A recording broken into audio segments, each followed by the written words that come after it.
అర్థమైందా రాజా? మీరు నాకు 2 నిమిషాలు టైం ఇస్తే మీకు పైథాన్లో నెస్టెడ్ కండిషన్స్ అంటే ఏంటో మీకు సింపుల్గా ఎక్స్ప్లెనేషన్ ఇస్తా, విత్ కోడ్ త్రూ చూపిస్తా. సో మీరు చేయాల్సింది ఏం లేదు, జస్ట్ ఈ వీడియోని సేవ్ చేసుకో. అండ్ నీకు పైథాన్ రిలేటెడ్ కాంటెంట్ కావాలంటే ఖచ్చితంగా కొన్ని ఫాలో చేసి పెట్టుకో. అండ్ ఇప్పుడు what is nested conditions? So nested conditions అంటే ఏం లేదు, మనం కండిషనల్ స్టేట్మెంట్స్ రాస్తాం కదా, ఇఫ్, ఎలిఫ్, ఎల్స్ అనే కండిషనల్ స్టేట్మెంట్స్ రాస్తాం.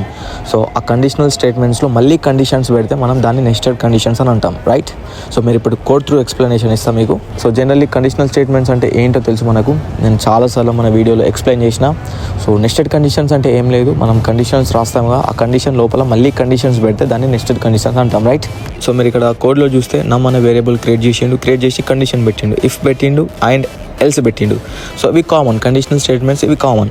కానీ ఇఫ్ అనే బ్లాక్ ఆఫ్ కోడ్లో మనకు మళ్ళీ ఇఫ్ అండ్ ఎల్స్ అనే బ్లాక్ ఆఫ్ కోడ్ పెట్టిండు. సో దాన్ని మనం నెస్టెడ్ కండిషన్స్ అంటాం, రైట్? సో ఇప్పుడు సింపుల్గా మనం అవుట్పుట్ ఏమొస్తుందో చూద్దాం. సో ఫస్ట్ వేరియబుల్ క్రియేట్ చేసిండు, నమ్ అనే వేరియబుల్ క్రియేట్ చేసి కండిషన్ పెట్టిండు. ఏమని? నమ్ ఈజ్ గ్రేటర్ దెన్ 0 అయితే మనకు ఏం చేయాలా?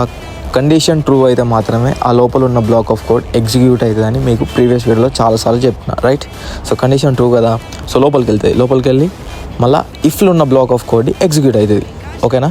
సో నమ్ మాడ్యులస్ బై 2 చేస్తే రిమైండర్ ఈక్వల్స్ టు 0 వస్తే మనం ఏం ప్రింట్ చేయాలా?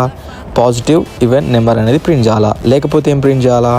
పాజిటివ్ ఆడ్ నెంబర్ అనేది ప్రింట్ చేయాలా. సో ఇదే ప్రాబ్లం మనం సాల్వ్ చేద్దాం. సో నమ్ అనే వేరియబుల్లో వాల్యూ ఎంత ఉంది? 10 ఉంది.